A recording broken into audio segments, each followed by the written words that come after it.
Hi, everybody. Thanks so much for attending. This is going to be our second last estate webinar and actually our very last technical webinar. We'll discuss who's going to be doing our last estate webinar, which is kind of a treat. So we'll discuss that at the end and you can look forward to that. But today we're going to be talking about estate planning and your plan. Thanks, Kelly, for attending with me. I really appreciate it. And thanks all of you for taking the time out today. I know a holiday's coming, so we appreciate that everyone's taken the time to do that over the Canada Day long weekend.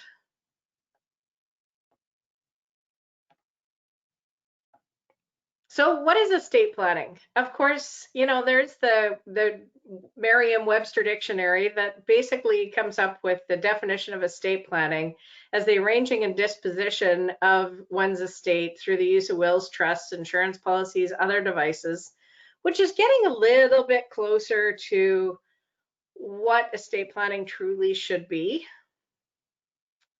Next. But of course, we go back to truly what is wrong with traditional estate, wealth and estate planning. When we talk to clients, people are like, oh yeah, I've done my estate plan, I've gone to see the lawyer. And we kind of go, well, that's not fully estate planning, because really many estate plans develop a plan that prepares for your assets to be dumped, dissipated, and divided. And you'll hear those 3Ds from us often, and that's really what you go to see a lawyer, that the lawyer actually does. If they're not estate planners, they do up your will and they say, how would you really like to dump all of your assets into a bowl kind of thing? How are you going to divide them? And then how are you going to give them away? That's kind of the traditional of what people really think an estate plan is. And that definitely isn't the things that we want people to be focused about. Kelly, you can discuss what it should be. What it should be is having a high quality of life all through life. So it's really a living document. And we talked about that in our Tom Dean session early on. But really, it's about making the most of life, having a plan for everything throughout life, paying the efficient amount of tax and positively impacting generations above you and below you. So through proper planning and communication, estate planning, we're redefining that. We're making it a lot more than just the boring legal version that is not encompassing all about life. Like a lot of people think that estate planning doesn't really relate to them. They're not old enough. They're not on their deathbed. That's not what this is. This is it's more of a life plan, and it's really important to rethink the mindset around all these topics.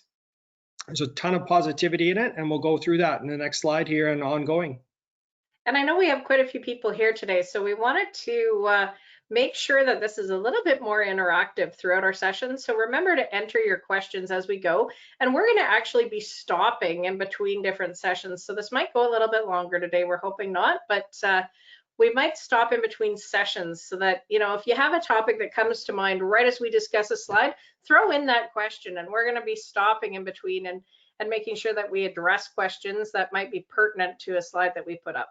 And this is kind of more about you guys. So of course, we want you guys to get the best value out of this. And of course, we hope to meet all of you guys on an individual basis too, to continue to go through this.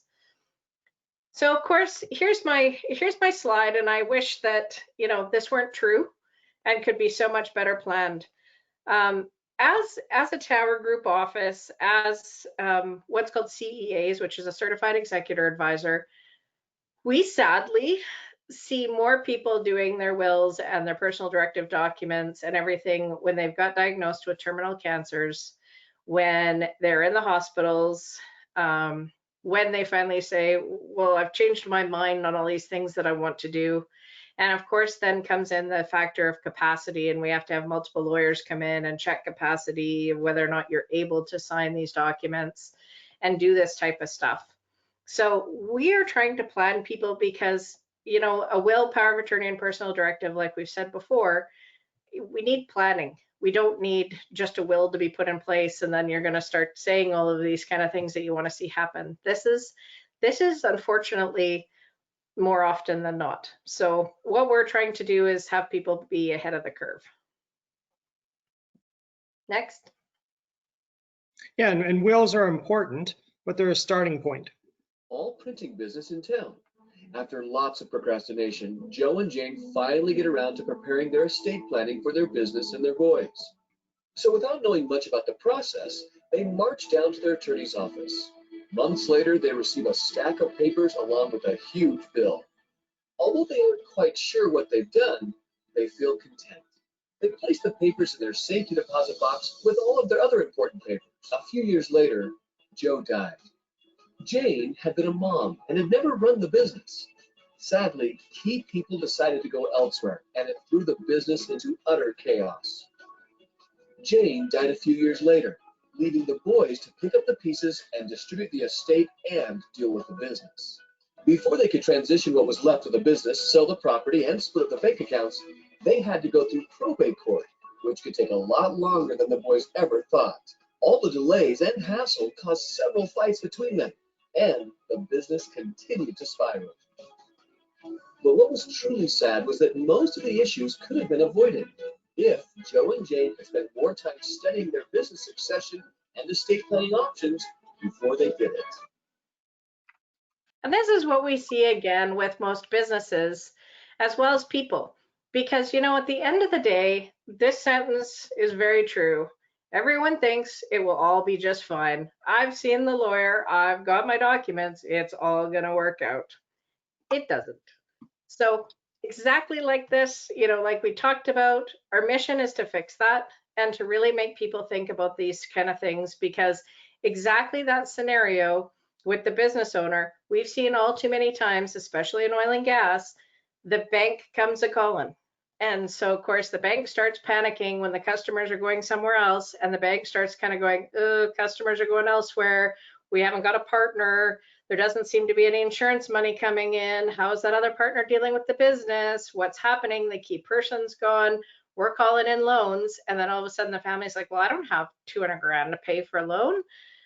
This happens to individuals as well. Many of times we've seen people don't have the money to pay the mortgages, and probate, like it says there, takes months. So then all of a sudden you've got mortgages to pay, you've got things to pay, and nothing in a bank account.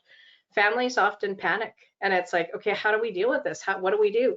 And sometimes it's bankrupting an estate if a parent or someone related to you really hasn't planned, and that will isn't going to solve those problems. So that's why estate planning truly is a ton bigger than just that document. And Pam, I would think that through lack of action, this can be costly, not just in terms of dollars, but also in terms of family harmony. So that's why you would want to deal with it sooner rather than later. But it's not just a one point in time thing. And we'll kind of walk you through how a plan is updated. But our belief too is that through addressing a lot of these topics, a huge amount of joy and happiness can come from the connection and the communication, plus the reassurance that you are planned. Because people are way more than just a balance sheet, and lives well lived are way more than just numbers and a rate of return or a net worth snapshot in terms of what the balance sheet says. So wealth, you might agree, is a collection of and sharing of life experiences, but it's also about health and education and personal and business relationships. You might have spiritual beliefs, and overall it's about what you define as a quality of life, but ensuring that you have that quality of life all the way through.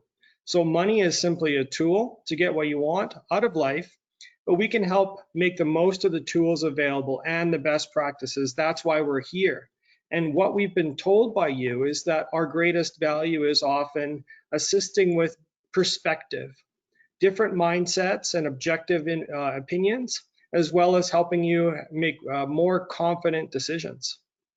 And I think we all come from a generation that, never liked to talk about these kind of things with our parents, and our parents try not to talk about it. And I think our generation, more than any, have started pushing to say, we need to know what you want out of life. We need to know where you're going. We need to make sure that you're protected, making sure that you're looked after.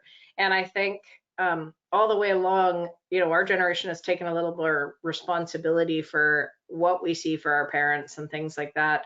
And I think we're starting to get more open about having those discussions with people and discussions with other people in our families, and making sure.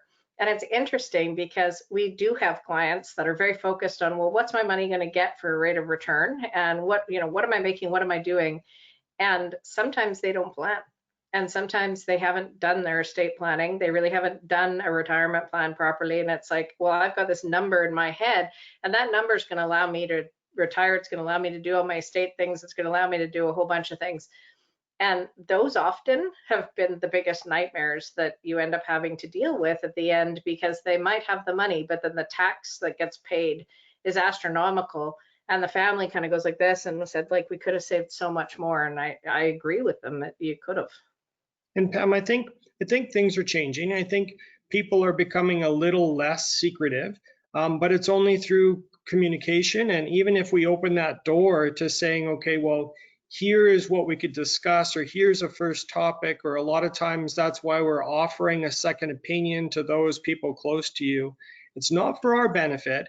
It's because it's valuable to you, and our best work is with multiple generations within a family. So a lot of times that communication, again, saves cost, but it also is the cost of the family harmony. And if once people see some of that, and if they're wanting to hear some of those, best case and worst case stories as to how this could go down, we can share those.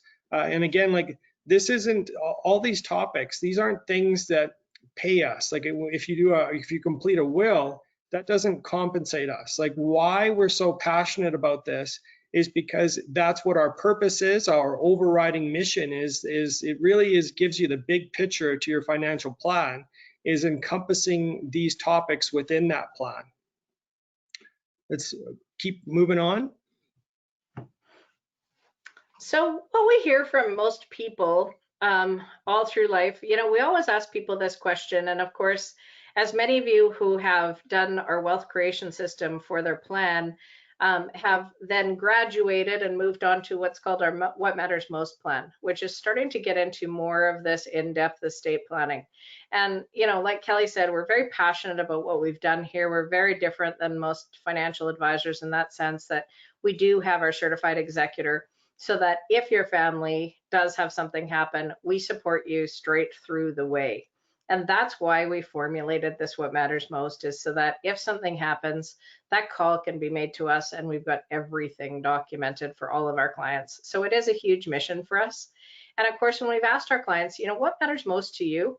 Oftentimes we hear, they're worried about themselves. They just kind of want to focus on themselves, enjoying life, retirement, enjoying those things in life. Some say their spouse, some say their kids. Some people say right off the bat, tax. I don't want to pay tax. I've seen when other people have paid, I'm not paying that tax. I'm not paying the government. Other people say, you know what, like, I haven't traveled. I want to get out. I want to travel. Now that's changed with COVID, of course, but it is a big thing for people, and saying, I want to do something that I enjoy and can relax. Other people have said, you know what, like, the biggest thing that's been around me is my pets. So just like the kitty cat there, it's like, sometimes people's closest relatives have been their cats or their dogs, and they feel very passionate about those. And that's something that we also want to plan for.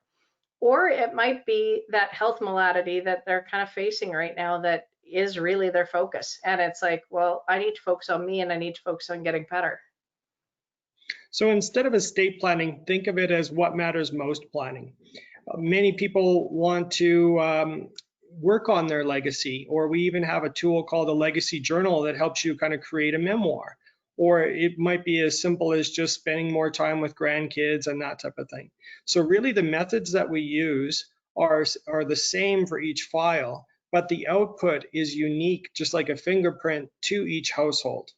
So what healthcare prerogatives, and some people that are seeing that with their family, or with their friends or friends of family, is that sometimes that doesn't necessarily go well at later stages, and making sure that your care home or your living situation still supports your quality of life. So if it's not important, really top of mind now, it will be later. But the thing is that in those moments, all of a sudden, a lot of people say, okay, well, what can I do now? What can I plan now? A lot of times in the moment, when it's right in front of you, it's too late to put in the planning. So our challenge is to get people interested in the planning when you could actually affect some results going forward. So related to your estate plan or your what matters most plan and your wills, have we discussed that, ongoing with the executors and the people named in those documents? We're facilitating more family meetings and understanding or having those people understand what our connection is and how we can help you keep organized so you know where everything is. A lot of people have charitable interests or associations or church or memberships. And that's where we can say, okay, well, maybe there's more impact that you could have there, and a legacy or scholarships or bursaries through universities. There's many different ways that you can have an impact with your, not only your money and time, but also your knowledge or your life experience too. So the question becomes, what control do you want now and after over your affairs and legacy and impact? Okay. And why don't we pause here? Does anyone have any questions off the bat here that pertains to any of this yet? You can go ahead and type and we'll take a quick check-in.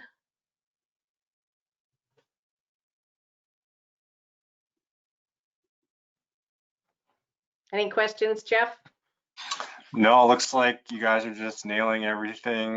We don't have any questions at this moment. Right. Guess at this point, we'll just keep moving. But yeah, just a reminder, you can just type it in the box, and once we see it, we'll address it. So I guess we'll just move on to the next slide. Fantastic. Okay, so your wills are really your will, power of attorney, personal directive. They're really just part of the bigger picture, like we've discussed before.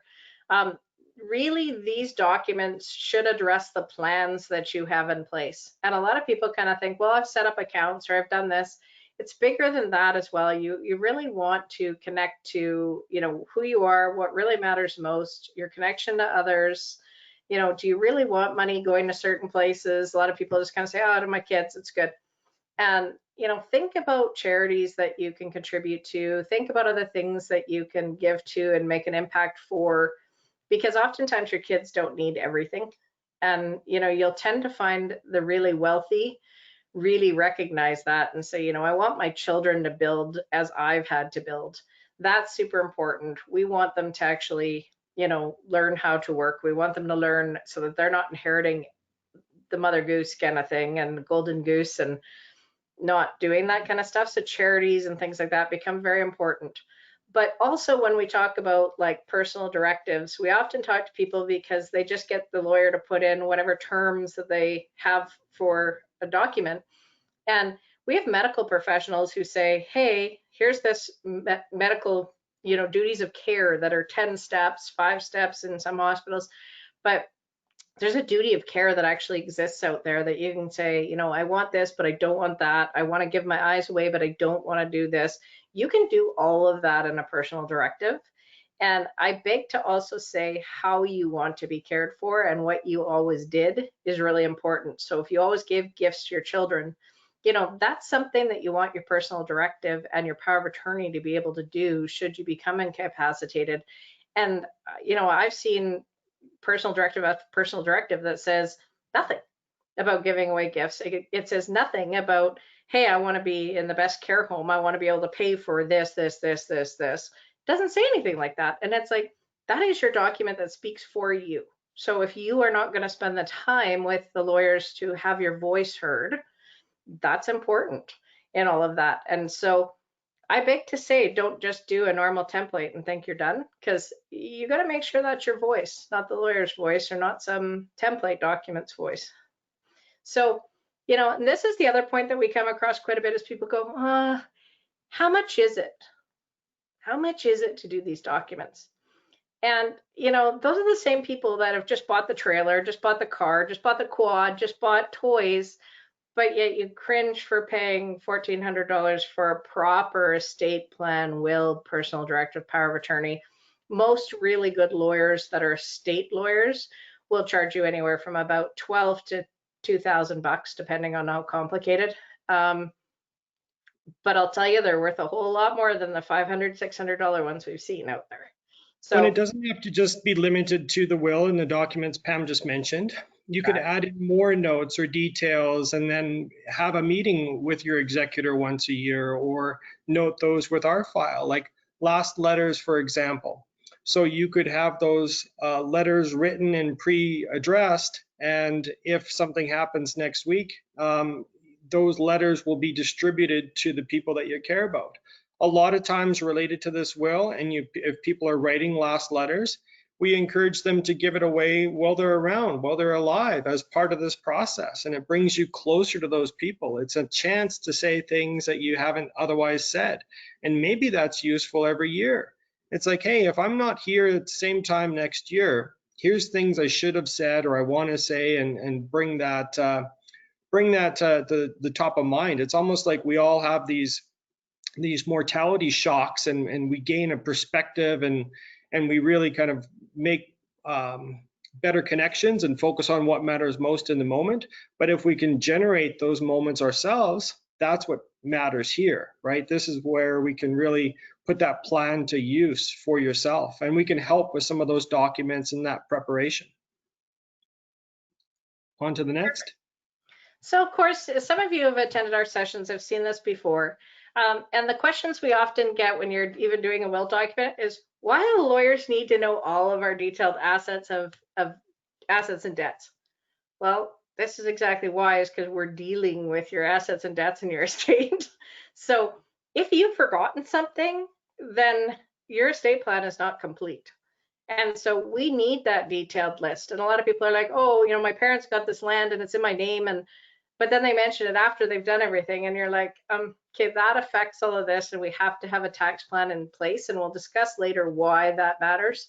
You know, your tax consequences of each of those disposition of assets. It's amazing. You know, a lot of people don't know that a non-registered investment account has capital gains, and you have to pay capital gains on them. You're responsible for doing that each year on your taxes.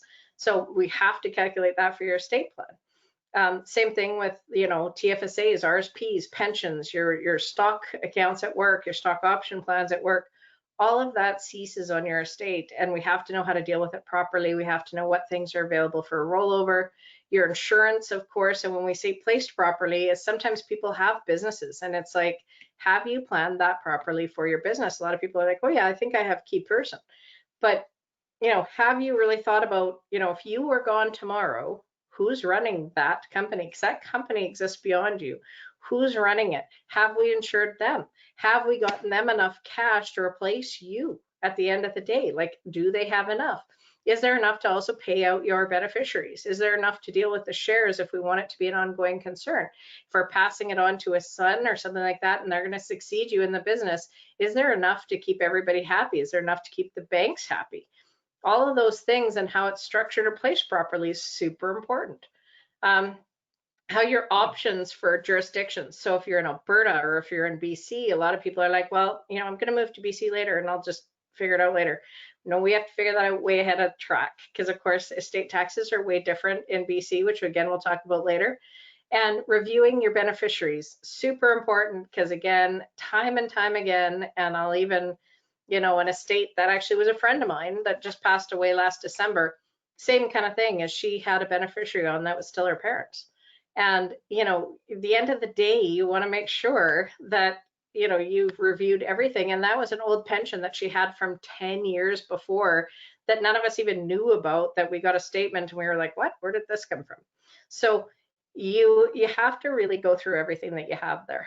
Agreed. And so a lot of times, Pam, we say working in the business, once in a while, every 3 or 4 months, we need to work on the business.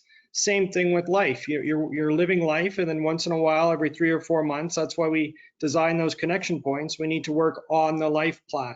So the materials and tools that we've got in front of us that we help as a framework for you are a starting point, but you can also add to that and continue that. Okay? So talking about keeping the estate plan current, well, we get that question all the time. And through following our process and then doing some of the homework, you'll take care of that. So we can help you review our ongoing connections, do that. They plan that in, or attending some of these sessions and that type of thing. Well, you can help with just bringing new information to light and as tax changes occur. Definitely at major life change moments. So examples might be retirement or a new relationship, change in relationships, or an unexpected death. So a lot of those moments are examples, but every 2 or 3 years, we should also be doing an insurance needs analysis, and at that same time, helping you look through your estate plan and making any major shifts. So there's also the concept of like an executor meeting or a beneficiary meeting, maybe known as a family plan or a family meeting as well, almost like an annual celebration. What did we accomplish here? And then looking at the executor to walk them through it. So if any of you have been an executor, you might know the intricacies of that. But if we look through the executor checklist and work backwards, that's where you want to be prepared in advance. So having like almost an annual connection with your executor, showing them what we've done for planning and how organized you are, that's really the main point to keeping updated. Also a living legacy. So the best way to make sure you've got quality care throughout life is to do it on your own. So maybe we need to make a decision. When do we need to downsize that house? When do we need to grab that condo? When do we need to move from the condo to the care home or an adult living facility? So that's where giving those paintings away and some of the property away when it makes a difference, or helping if your retirement plan shows that you have the excess and you can give a living gift. Many clients choose that in terms of helping their kids pay off mortgages or doing something for you for a family vacation to Disney or whatever. So a living legacy can be applied cumulatively as you progress on and on through life. Okay, on to the next. Jointly owned assets. We always say, make sure that you have done a lot of these things. You know, some people have gone to the registry and said, I can't do it. You can do it. So you just got to get the right person. Make sure you make all of these bills all jointly owned. Same thing with credit cards, bank accounts. You know, make the time to actually make sure that this is correct and right and that you've done it properly. Next. So of course, you know, I often say, you've heard that slide actually in the second session of what we did. Tom Dean's also talked about the importance of it. So if you haven't done it yet and you've seen those sessions, this applies to you. So do or do not. There is no try, because a lot of people are like, oh, I tried to get into my will stuff. You know, either do it or don't. But you know, at the end of the day, we don't want to be sitting there in the hospitals, and we always are, which isn't always really fair to us or the lawyers. And at the end of the day, this is your life. It isn't ours. Yeah, And what we try to do is help you with that. So yeah, schedule a meeting, you know, to address it or handle it, or some of the bigger topics, schedule a meeting with us if we can help with that topic, and we'll get it done. yeah, we got to take time. We got to take time to do that for you. Next.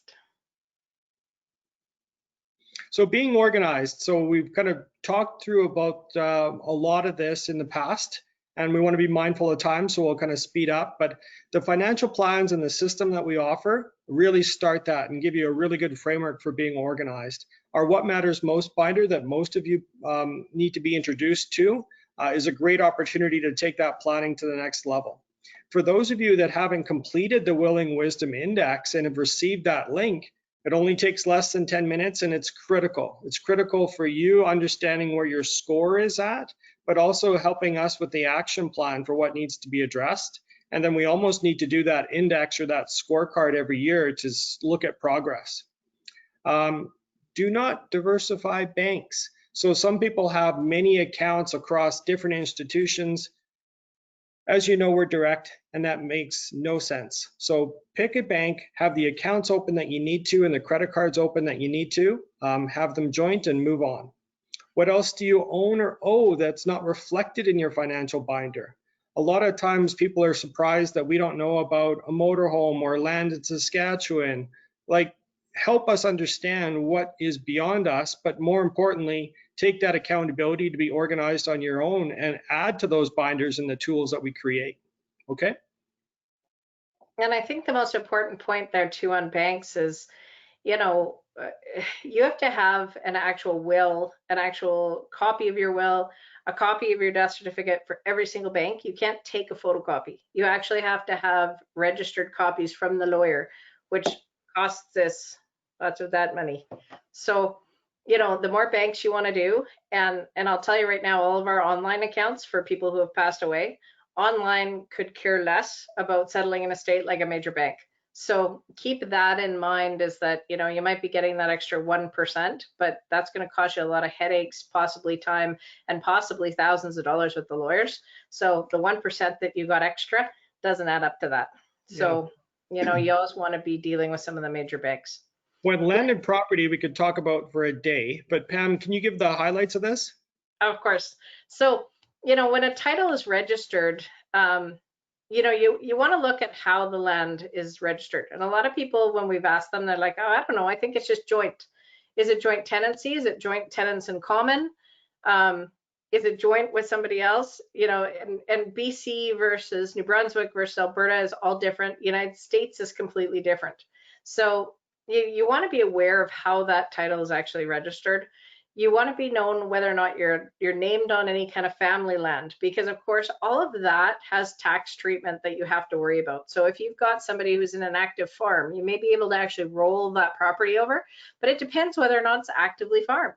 So all of these things you can't plan in past to try to do it. You actually have to plan in the past, you know, to have it come future, to make sure that you're actually qualifying under all the rules. How can I do this properly to actually have this passed to me a little bit more tax efficiently? Because these type of things, they're really nice to have, but they're the most taxable instruments out there.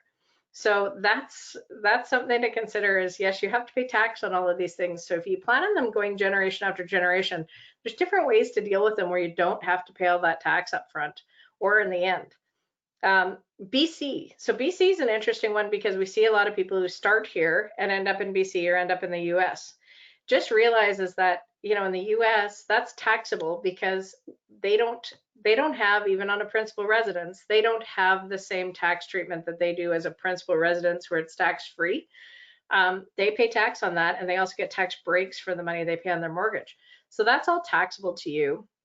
And of course, in BC, there's a land transfer tax, as well as there's a 1.4% probate fee on anything that you're doing, which all of these properties are actually considered like non-registered money, enters into the estate to calculate on that 1.4. So if you have a cottage worth $1 million, you're automatically paying 1.4% of that $1 million to even probate the estate. So next slide. You know, people then ask us, you know, what does that look like? And of course, some provinces like BC, you actually have to have, sometimes they'll take our probate here, but they usually need extra will documents to actually act on in BC. We've seen that numerous times. And again, it depends on the value of the land, but, or the cottage kind of thing. They will require their own documents. Their state is completely different than here. So your state would get settled here, then it would go to BC, which you probably heard about in a past session, but it moves to BC, and then it actually is under different rules. So in the US, if it's jointly owned, that's taxable on the first death. And a lot of people don't know that, and then they're like, oh, I thought this just rolled over. Well, it doesn't. So that's why you really want to decide all of these things before you purchase, so that if we do a non-resident trust, or we put it into a trust, a Canadian trust, or you buy it differently, that's really what we want to do on title before you purchase it. Yeah, and I We think don't want you to purchase it and then have to change it. property, my takeaway from this is property brings more complexity. Doesn't mean that you don't proceed with the decision. That's what we can help you with, is informed decision making. But these are just considerations to weigh prior to doing that, and also understanding the long-term vision for what that property holds for your plan and your life. So then we integrate that into your planning, so we get what you want out of it. So if it's the feel-good factor of a family cottage, great. So then maybe that necessitates a trust. So I think we'll walk through some of this like one-on-one, but here, those were just some of the considerations to that related to your estate plan, and knowing that there's often more to it than you think. You can't just think everything will work out. Okay. So a lot of people ask, what is probate? So probate is really saying, is your will legally valid? Is there another will? Is there something going on? It's only $400 in Alberta. And so for estates over $250,000, it's often can be more time consuming, so they may charge more. BC averages 1.4%, and of course is done in tiers. So that goes up from there. It may not be avoidable. And a lot of people kind of say, I probably don't need to go through probate. If you have land, if you have non-registered money, or you have securities, you have to probate.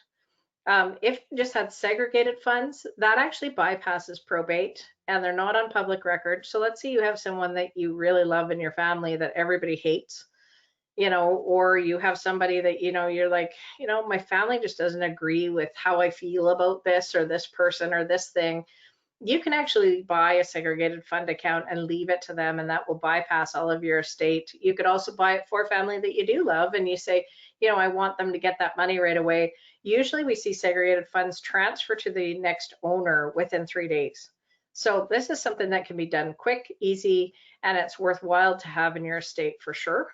And people often say too, how long does probate take? And probate can take 2 days, it can take 2 months, depending on how backed up the courts are.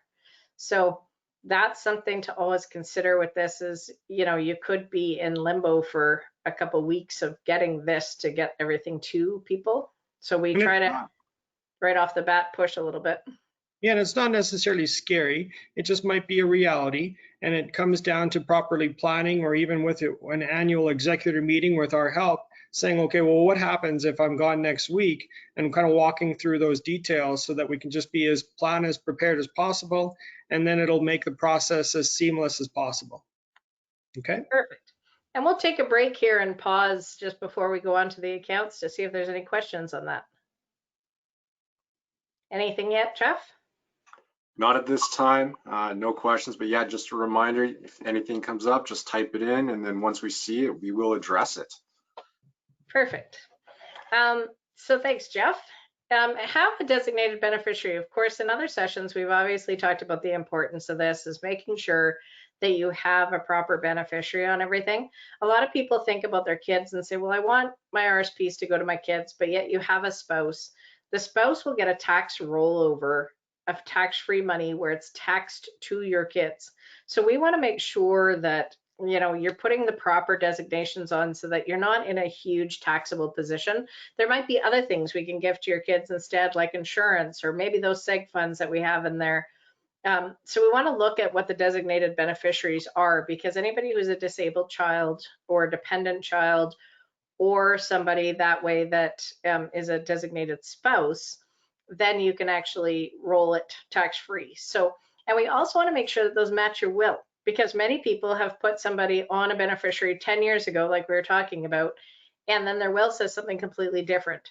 And then we're in a conflict situation with insurance companies, with securities dealers, with everybody else to try to figure out which one takes precedent over the other.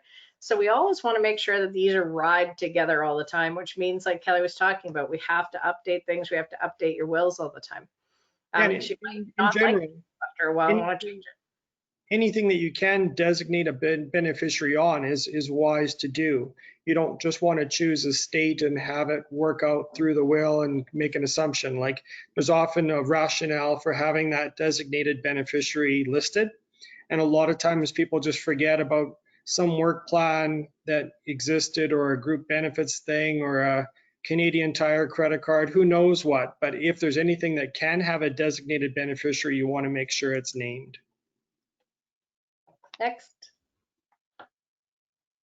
So of course, pensions. Let's talk about pensions for a minute, because this has become an interesting thing for, what we see in our business. A lot of financial advisors, this is one of the biggest topics that they talk about clients not knowing.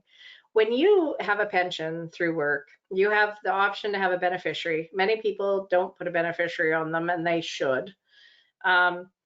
Also when you're dealing with a beneficiary too, like let's say you have what's called a pension partner, they have to sign a waiver to say that they are not responsible. Like let's say if you get a divorce, you want to actually put that into your divorce, because otherwise they can still have right to your pension even under the divorce. And some people give those away as part of their divorce.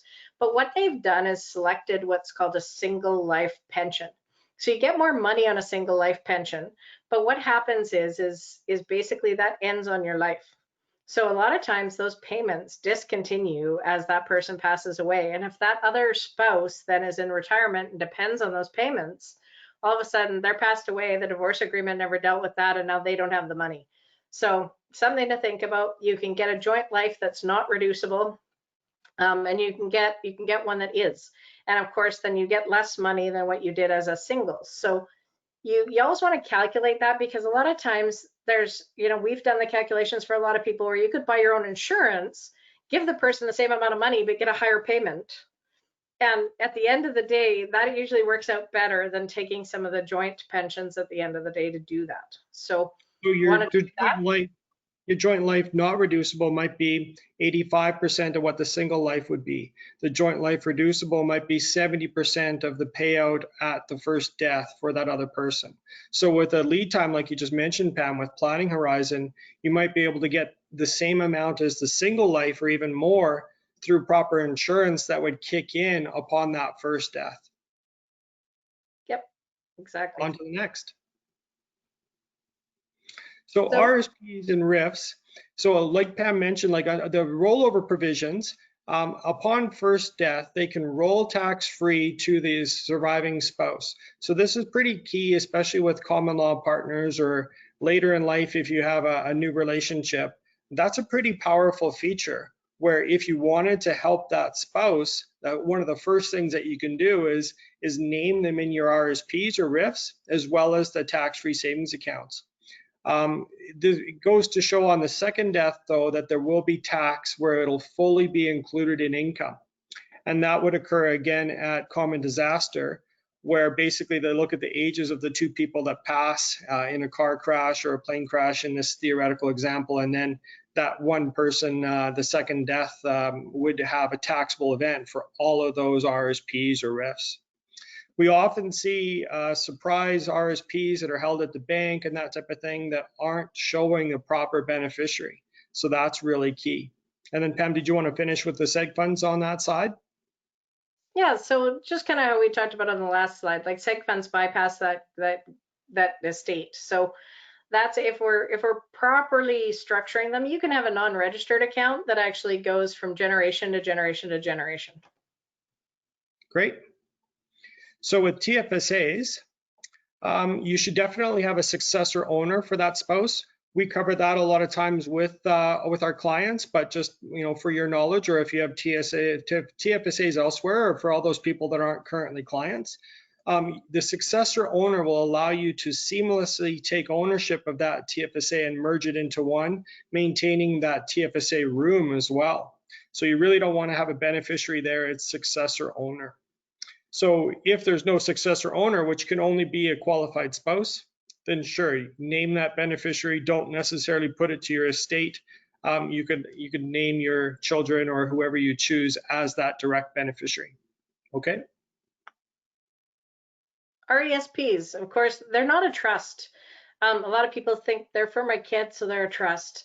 It really is a contractual agreement between a subscriber, which is the parent often or a grandparent, and a promoter, which is the financial institution to which you bought them off of, and then the child is actually the beneficiary of the plan.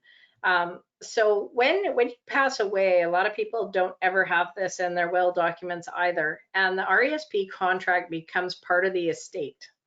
So it doesn't automatically go to that child unless you specifically say that in the estate. There's now new wording as of 3 years ago that the government has put in place to actually make sure that those RESPs go to the children. So we want to make sure that that happens and that the contract's value really belongs to that beneficiary. That's super important. So in one scenario, you might want to make sure that executor has the same powers to contribute to that RESP. When can they access those funds? At what age? All of those details. What happens if they don't go to post-secondary? Excellent. Okay. So your personal insurance. So disability and critical illness can also have beneficiaries. So it's key to note that, and we'll walk you through if we've helped you place that contract. We make sure it's properly structured. So what happens to your estate though if you have a disability or a critical illness? That could have a major effect on your plan without proper preparation, which is often why we go through disability or critical illness contingency plans. And we're revisiting that this year for a number of reasons, including some of those contracts going up in cost and changing, but now we need to just make sure all of our files revisit that and make sure that they're properly prepared. Related to life insurance, does it last your whole life? And what about a terminal tax return forecast? So that's something new to some people, especially if they served as executor for their parents' estate or something like that recently. It's surprising sometimes if we can help you calculate where do you think your money goes upon that second death. You might be surprised to see an inordinately amount go to government and to tax without that prep.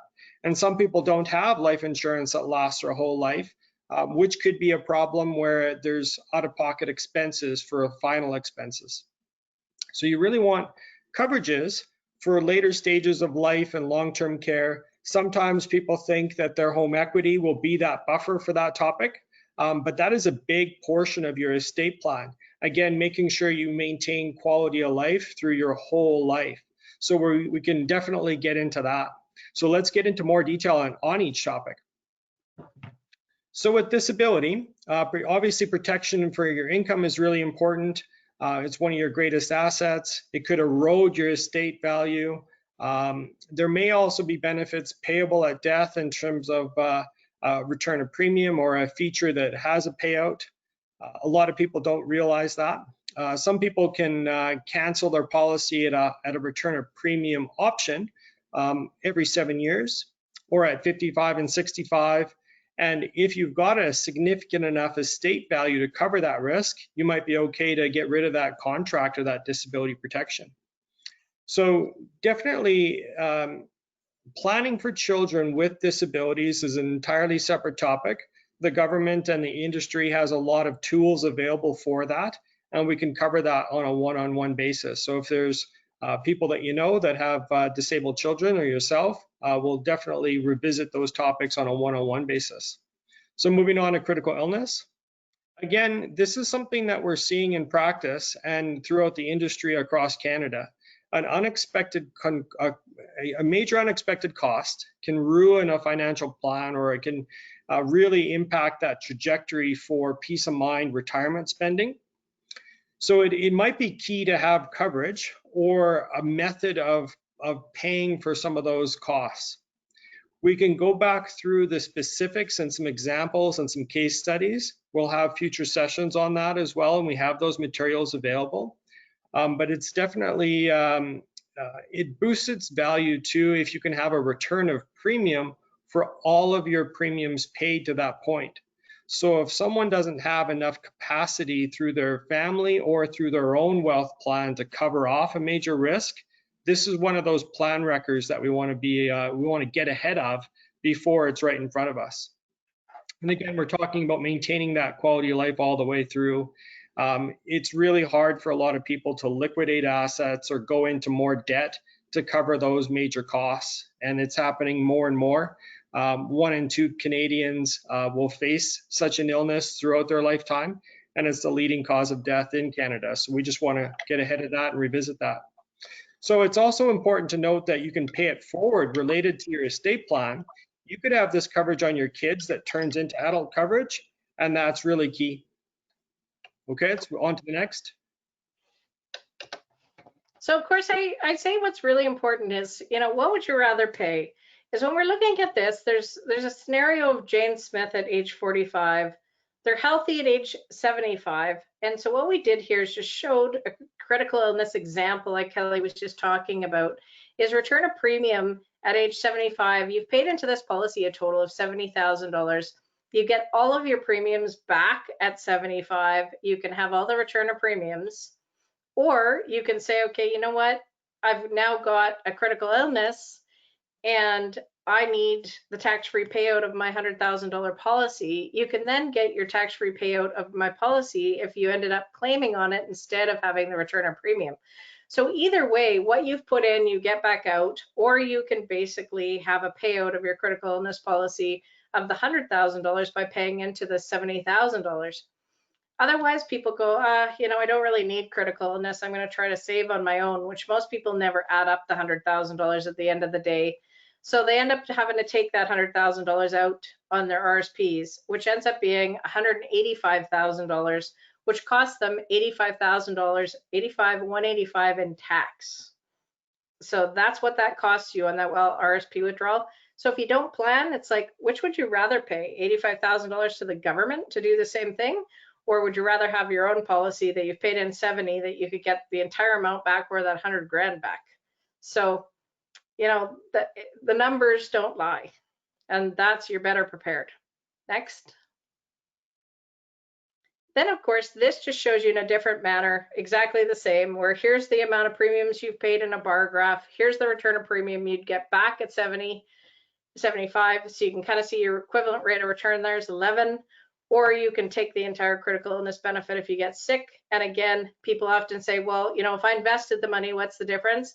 The difference is 4% after tax. So that's almost 7.5. And I really dare to question where you'd get that right now. So, that's the reality. Next. So Kelly, do you want to talk about the cascading life insurance between parents and grandparents? Sure, absolutely. So this is one of the key methods to impact future generations and really implement something that is financially smart. So this could have a huge impact in future generations. For example, if grandparents have life insurance that then pays out to grandchildren, or conversely, if you have a policy on your child or your grandchild, paying that forward means the cost of the insurance is a lot smaller for younger people. And then when they advance in age, they don't have to buy permanent or participating insurance on their own. So they can redirect those funds to paying off their mortgage earlier. So again, this is something that we can apply to you on a one-on-one basis, but many people haven't really realized how it could cascade between generations, which is hugely powerful. Okay.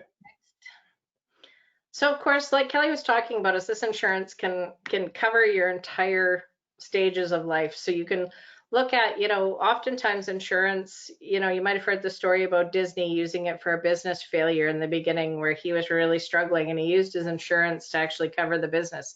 It can be used to cover the business for your own health, for disability issues you might have to cover you with some cash value. It also covers you for critical illness. And then later on in life, retirement and your potential long-term care. So it actually covers you for your entire life as a backup.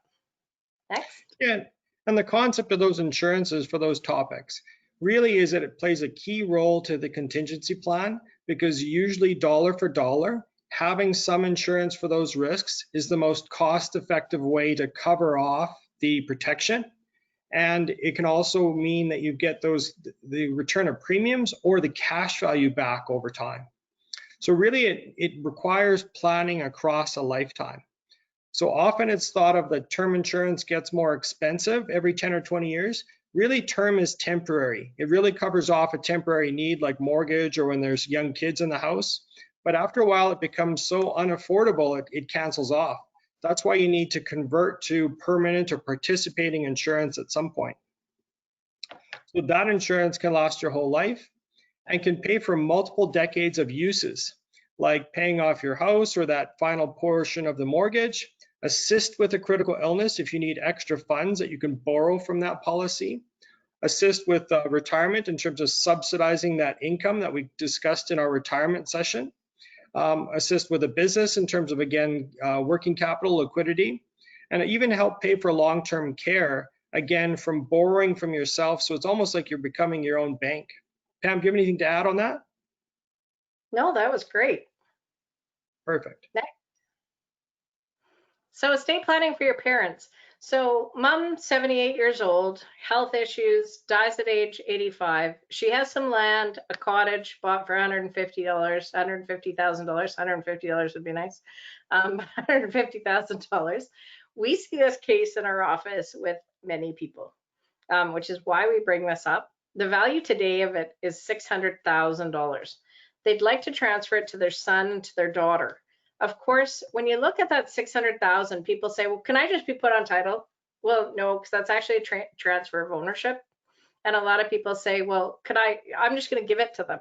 You can't. It actually is now tracked with CRA. They've now actually asked you, every property sale has to be disclosed on your taxes now, because they've kind of gotten wise to the fact over the years that many people haven't paid tax on a lot of these things because it wasn't something the government could easily watch. So now you have to disclose it. So this is, we're going to sell it. We're going to transfer it to our daughter-in-law. We're going to pay 36% tax because that was the tax bracket that mom's at 78 years old. She pays $81,000 in tax to transfer it to you. She might have that money and say, you know what, I'm going to pay that $81,000 to the government, or she can buy insurance, or even the son and daughter could buy insurance for the parents. And we often say that's a really great idea. And in this case, we did $85,000 just because it was a little more of a round number and some of the minimums from the insurance companies. So basically what you're doing is buying an $85,000 insurance policy. Your actual insurance cost for those 7 years would cost you $50,000 for that amount of money. So a lot less, $30,000 less than the amount you'd pay to the government. That insurance policy then pays the government that tax money that they need, and you actually have gotten that property really tax-free in your hands, because then it's rolled, the insurance has paid the tax bill, no problem, the tax bill's gotten paid, and it's cost you the $50,000 instead of the $81,000. And then you get the difference of the $85,000, which is the $4,000, which means you're out of pocket really the $46,302, which is way less, almost half of what that $81,000 is. So yeah, when you look at that, it tends to be a way better estate planning tool. Again, numbers crunched, and again, that's something that we do for a lot of clients. It starts to become a lot smarter to plan ahead of time. And so what that might mean too is that you can keep the property. In the first scenario, it might be the case that you have to sell the property to pay the tax bill. So with proper planning, you can get ahead. So family considerations, are you named in your parents' documents? Like if they left you as an executor, do you know what's involved with that? And going through our estate sessions, listen to those sessions and find out what's involved in being an executor, because it's not an honor, it's a lot of work. And, we always say, look at insurance between generations, parents, grandkids. Have you told your kids what's happening with the estate? Document family loans. Have the family meetings. We hold many family meetings in our office. We bring in charities that they're interested in. We have the charities sit in on some of the family meetings so that they get to know the families. So we know we're covering a lot of content, but what you might have is a few notes to bring forward to our next meeting. And then we can help kind of dive into some of these issues for sure. So and we can make it a lot easier to help broach these subjects with parents and with kids, and even have a method for hosting some of those family meetings. Okay, on to the next. So of course, we talked about in our first session, the Willing Wisdom Index. So if you haven't done the Willing Wisdom Index, we'd have to say, how come? So it's a $200 value. We gave you $200 for free. If you went to Tom Dean's site, it cost you $200. Actually, I think now as of this month, he's charging $250. So we bought those for our clients for free. Complete them, send us the copy. If you need another copy, reach out to Jeff at our office and get yourself a copy number to actually fill that out. And it gives you a really good start of what we need to do for your estate plan. And if you're getting scores like 12 or 20%, you're not prepared, and we need to sit down and really discuss it and kind of go through those steps. Yeah, and a lot of times people are asking, like, how do I apply this to our plan and my plan? We're doing that through our continued work, but then this kind of gives you that bigger picture. And what we might do is, revisit that survey once a year and just note the progress over time. And of course, our next session, we look forward to having you at our next session, which is Jane Bloffus. So many of you guys remember, like a year ago, we had her come do a session at Hotel Arts. She wrote a book called With a Stroke of a Pen, Courageous Conversations. She's going to close our estate series. She's an award-winning author. She's an international speaker. She's demanded around the world to kind of tell her story life and job losses and her quitting her job during this session. She had a young child trying to deal with all these issues, and her husband died unexpectedly. And she, after spending 25 years being management in an insurance business, she really thought she was prepared and had crossed all the T's and dotted the I's. And she soon found out she was nowhere near prepared. And over time, I think that's what motivates everybody in the financial industry, is to do something different and help people not lose all their money to the government, and be prepared and do the things right, so that at the end of the day, this is an easy process. It's easy for your family and you get exactly what you want out of life. And she's going to share her experiences with you on that as well. So thanks again for attending, everybody. We really appreciate it. If you have some questions, we'd love to answer those right now. All right, Jeff from the Tower Group. So we have a question from Bill. He's asking, what are the next steps and how can I apply this to me? I think that's a great question, and we get that a lot. And I think we've probably covered off some of the topics, and we're leading towards the next. So definitely maintaining our connections, and we're always open to hearing a request for a meeting. We are doing more of those virtually these days. And then referencing that Willing Wisdom report, we can definitely hit what might be a priority topic for yourself. And so there might be 5 to 7 things that showed up today, but we might order those and say, okay, let's attack the first 1 or 2. We can also address a lot of that through our What Matters Most binder and process, and introduce that to you. We've only had about 10 or 12, the first 10 or 12 clients kind of walk through that. And then we're moving forward with the rest of our people and making sure that you get the full advantage of that. Thanks, Kelly. Well, that's all the questions that we have for right now. Thanks everyone for attending. Pam, Kelly, I'll pass it off to you, and then we'll end it from there. So thanks again for attending, everybody. We really appreciate it. If you have any more comments or questions, or you want to reach out to us at the Tower Group, it's thetowergroup.ca. If you're a physician, we also have the towergroupmd.ca. Our business also focuses on a lot of business owners and physicians. So wanted to make sure, and a lot of executives as well. So we wanted to make sure that we've dealt with both concerns on both websites. So definitely reach out. We're happy to answer any questions. Thanks again, Kelly, for attending. We really appreciate everything. Thanks so much. Talk to you soon. Talk to you all soon. Bye-bye.